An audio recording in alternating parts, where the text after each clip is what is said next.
Do you give without expecting anything in return? Do you? Welcome to the Daily Devo. I, of course, am Vince Miller. This week we're in chapter 25 of 1 Samuel. At this moment, Samuel has died, and right after the event of his death, David returns south, and here's what happens next in verses 4 through 8. David heard in the wilderness Nabal was shearing his sheep, no small event. So David sent 10 young men, and David said to the young men, "Go up to Carmel and go to Nabal and greet him in my name. And thus you shall greet him. Peace be to you, and peace to your house, and peace to all that you have. Shalom, shalom, shalom," they said. "I hear that you have shearers. Now your shepherds have been with us, and we did them no harm. And they missed nothing all the time they were in Carmel. Ask your young men, and they will tell you. Therefore, let my young men find favor in your eyes, for we come on a feast day. Please give whatever you have on hand to your servants and to your son David." So here's the situation here. David, after coming from the processional for Samuel, it enters through the wilderness of Paran again, rejoins his men. We assume that they're probably 600 strong still.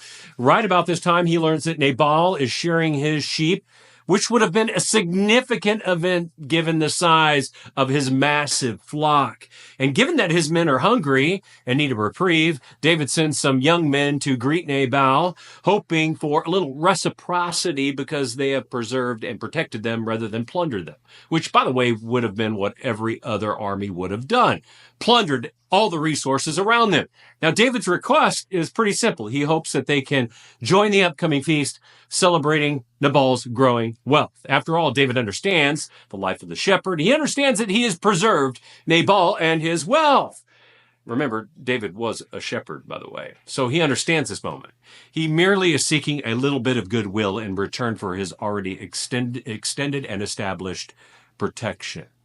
And in the coming verses, we are going to see Nabal's harsh and ungrateful response. It's disheartening when you do something good and it's met with a sour-hearted and selfish person, isn't it? But our frustration in these moments is not just an issue with the other person. It sometimes stems from our own unspoken and unmet expectations, doesn't it? When we give with the expectation of receiving something in return, that is something even as simple as a thank you, and that doesn't happen, well, it stinks. Now, you may not be able to change the heart of a sour-hearted and selfish person, but you can change your heart and expectations. So practice giving today without expectation. Buy a friend a meal. Give a compliment. Offer a gift. And work out the silent force of your expectations that no one else knows.